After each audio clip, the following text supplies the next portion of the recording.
हमारे साथ सांसद चंद्रशेखर आजाद जुड़ गए हैं। चंद्रशेखर जी, बहुत बहुत स्वागत और बहुत बहुत बधाई आपको। आखिरकार आपकी जो प्राइमा फेसी मांग थी कि धर्मेंद्र प्रधान इस्तीफा दे दें मंत्रिमंडल से, वो दे चुके हैं। कैसे रिएक्ट करेंगे आप?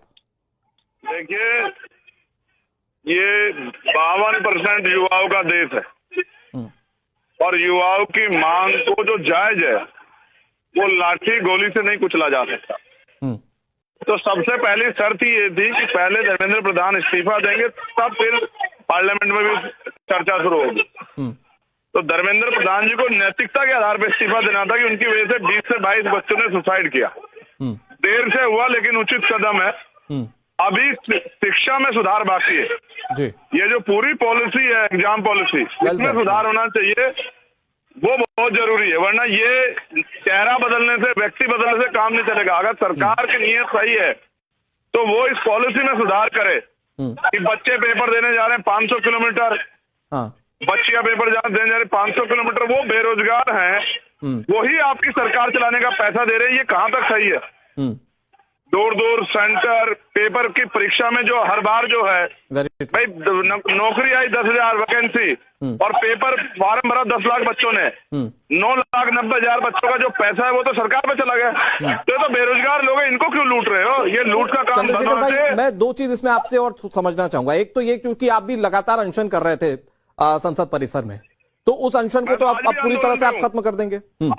मैं तो आज भी आंदोलन पे हूँ, लखनऊ में इको गार्डन पे, हजारों लोगों के बीच में। अच्छा। पूरे उत्तर प्रदेश में और देश भर में आज आजाद समाज पार्टी चंद्रशेखर भाई, आप तो मुख्यालय में ज्ञापन दे रही है। चंद्रशेखर भाई, आप तो चूंकि खुद भी सांसद है ना, जो मंडे से अभी मानसून सत्र चलेगा, बीइंग अ सांसद हम लोग भी उम्मीद करेंगे कि आप लोग जाइए और चर्चा में हिस्सा लीजिए और सरकार को बताइए कि कैसे बेहतरी आ सकती है इस एजुकेशन सिस्टम में।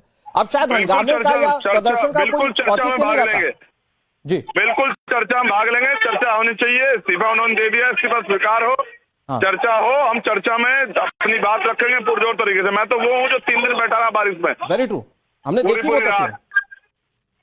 तो ये बदलाव, क्योंकि इस्तीफा मुझे भी लगता है चंद्रशेखर भाई ना आप लोगों का मुख्य मोटिव था ना किसी और का। मुझे लगता है इस पूरे आंदोलन का मुख्य मोटिव था कैसे एजुकेशन सिस्टम बदला जाए।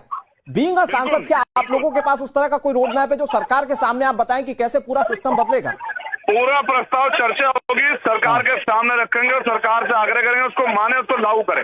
अच्छा चंद्रशेखर भाई, लास्ट चीज एक पूछ रहा हूं आपसे, क्योंकि मैंने देखा आपने बहुत इंटरेक्ट किया। मैं खुद भी कवर करने गया जंतर मंतर पे, मैंने देखा आपका इंटरेक्शन बड़ा हुआ छात्रों से। अब यहां से चूंकि इस्तीफा हो चुका है, आप कहेंगे छात्रों को कि अब जाइए घर, अब जाकर पढ़ाई कीजिए, क्योंकि अब पढ़ाई की जरूरत है।